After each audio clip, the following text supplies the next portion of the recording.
YouTube, what's going on? That was a poor clap. I almost missed my hand. Welcome back to more Slipknot. And I've been saying this too much recently, but it's been too long. I can't remember the last time we did a Slipknot song. I couldn't tell you which song it was. Eeyore?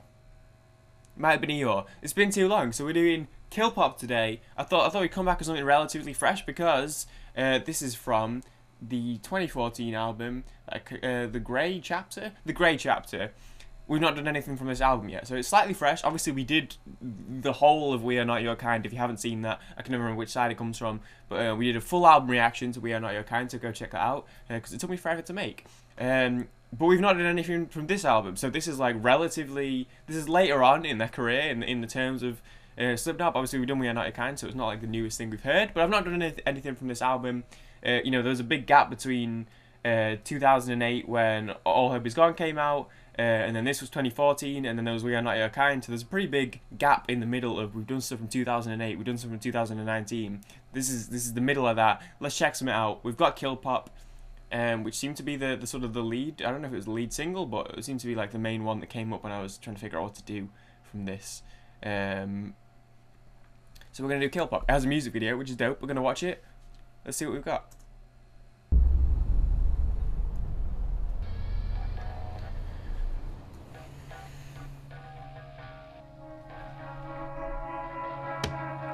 Very typical Slipknot set.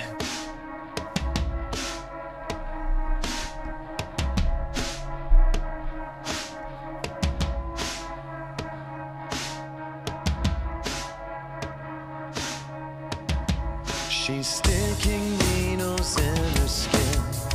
I turn with an ugly grin. Her canvas doesn't leave a lot to fantasy, but her peace of mind can't stay inside the lines. It's so confusing, the methods that she's using. She knows she shouldn't leave a mark that I can see. Will she ever find 1,000,000 of a kind that's cold and lonely? But that's because she told me, lost inside her dirty world, no one hurts this pretty girl but her. Oh, she's beautiful, a little better than a man deserves. You are not inside, please tell me she won't shine. Maybe I should let her go, but only when she loves me. She loves me. How can I just let her go? Not until she loves me. She loves me. Ooh, that hit. She's drowning in herself again. My God, what a lovely sin. I guess there's nothing left to do but have my way. She can feel it's right, so she doesn't close her eyes. She smiles and answers. It doesn't seem to matter. This is it. What the fuck? Is that a goat? This is interesting tonally because it's quite I can still how it's quite heavy still, but it's also quite stripped back at the same time. It's kind of hard. It's hard to strip back a Slipknot song because there's 9 of them in the band. There's so much going on all the time. But it's quite like, although it's still quite heavy and it's having its heavy moment, it's still hitting at the chorus there and the drums and the and the chorus yelling. Like, it's still quite heavy, but at the same time, it's still kind of, it makes it feel kind of vulnerable. And I think in, you know, the lyrics and what he's saying here, which obviously we'll analyze at the end, it still kind of opens the opportunity while still being quite a heavy song. The kind of when it brings itself back a little bit, it opens the vulnerability in the lyrics. I'm enjoying it. Lost inside my dirty head, something tells me I'm the one who's kept. Loud, so volatile, a little better than a man defiled. Oh, I need the light, please tell me she won't shine. Maybe I should. My favourite instrument, metal oil drum, spear keg. She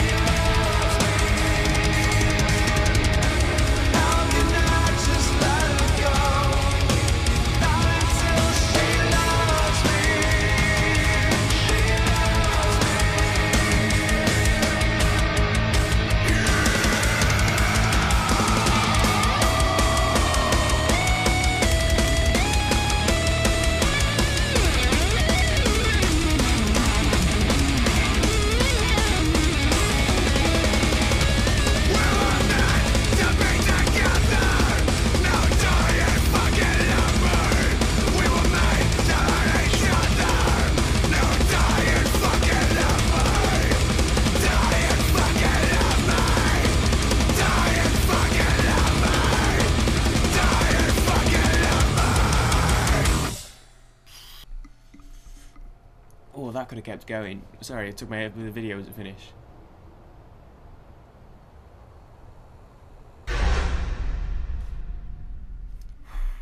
That could have kept. That could have kept going. I felt like I was just getting. That hit at the end. That was very. Thumbnail for Vermilion is a little bit interesting. That. What I was about to say. What was I even gonna say? That the bit at the end was very Slipknot. The die and fucking love me, die and fucking love me, die and fucking love me. That was just a very Slipknot thing. The script, the repetitive, the line over and over again. The line itself was very Slipknot. I don't even know where to start in this one. The chorus is really interesting. Maybe I should let her go, but only when she loves me. How can I just let her go? Not until she loves me. I also really like this line. Will she ever find 1 million of a kind? So obviously you say like one of a kind, or you say like 1 in a million, but it's kind of clashing those against each other. It's interesting. Maybe I should let her go, but only when she loves me. Why do I feel like this isn't just about a relationship? Why do I feel like it's more than that? Corey and the other band members tend to be especially critical of the music industry. It's never just one thing. It's never just one thing with Slipknot. You take a little scratch between the surface. You got your little squeeze, scratch the little grey thing off, and what have you got underneath? Oh, there's more. There's more. She's sticking needles in the skin I turn with an ugly grin. Her canvas doesn't leave a lot to fantasy, but her peace of mind. So I'm just gonna be frank with you. I'm just gonna look at this tiny little quote from Corey here. Because I feel like I need to know. The song is my reflection on my relationship with music. That's who she is. And not just music, but the music industry in general. Obviously, this is, they've talked about this from way back early on to up until they even covered this sort of topic in We Are Not Your Kind a little bit. With the whole, actually, it was one of the whole overarching themes of the album. They've talked about this is a common theme for Slipknot. And actually, this is I really like this topic and this approach to a song. There's a couple of songs like this in hip hop. There's 25 to Life by Eminem. There's I used to love her. I used to love her, I think it's called, by Common. Both of those songs are about a woman, but the woman is actually hip hop. Similarly, there's Homecoming by Kanye, which is about Wendy, which is actually Windy. Genius, I know, which is actually about Chicago. There's Nicki by Logic, which is Nicki is again not a woman, it's actually nicotine. So I really like that idea of kind of representing something as like a woman or like a relationship with a woman when actually it's about something else. It's a really interesting concept to me. So I almost that kind of my focus hones back into the chorus of maybe I should let her go, but only when she loves me. It's like almost kind of like maybe an idea of like giving up on music, but like wondering, have you done enough? Have you done enough in music? Is your legacy there? Do people appreciate what you've done, your back catalogue or whatever? Metaphorically speaking, the lyrics are about not only the band itself, but the music industry as a whole, because it has been quite a while since we've been here. Obviously, the 6-year gap from the previous album, and things have changed dramatically, not only since All Hope Is Gone, but since we lost Paul, of course, that happened as well. It's basically trying... Weird lighting. It's basically trying to deal with this love-hate situation that we have with not only the business side of it, but just the way that the game is played. We're great students of the game, but at the same time, it's like there are so many people who want to take advantage of the fact that people pour their heart into this industry and their love and creativity into the music. They try to take advantage of that.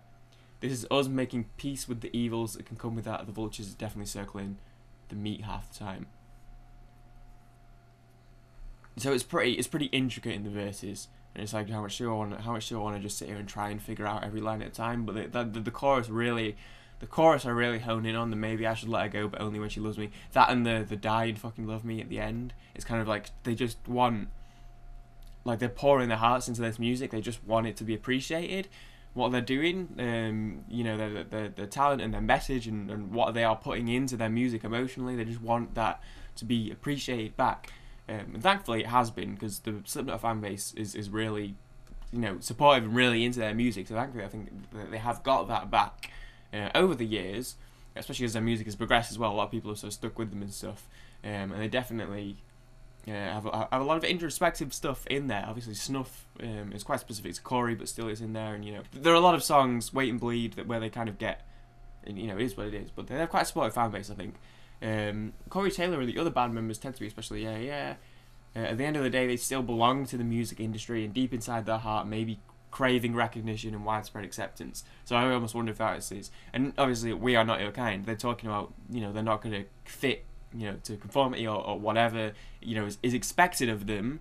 And they've talked about their relationships with labels and stuff earlier in their careers as well. But at the same time, it's kind of like you almost can't help but want to be recognised and respected and have you put in so much effort into your music and your work, and so much emotion and so much pride. You pour in everything into this music. You still, deep down, you want people to respect you, recognise that. Slipknot has always been viewed as being an outsider, dealing with concepts and sonic themes frowned upon by the mainstream. They have to balance the fine acts of remaining relevant and popular, while at the same time satisfy a section of hardcore fans who often accuse them of selling out. Yeah, I mean, it is what it is. People are going to say that. People are always going to say that. When you get big, which is going to happen if you make good music that people enjoy, you're going to get big. And when you get big, it's a double-edged sword. Eventually, you're going to, you want to get big, but eventually you're going to crash the world where people are going to accuse you of selling out. It doesn't matter who you are. Tool was obviously another big one. Hooker with a... This is probably going to get claimed. Hooker with a penis. Suck it, labels. Get demonetized. See if I care. With Hooker with a penis and band, it's always going to happen. When you get big enough, people are going to accuse you of selling out.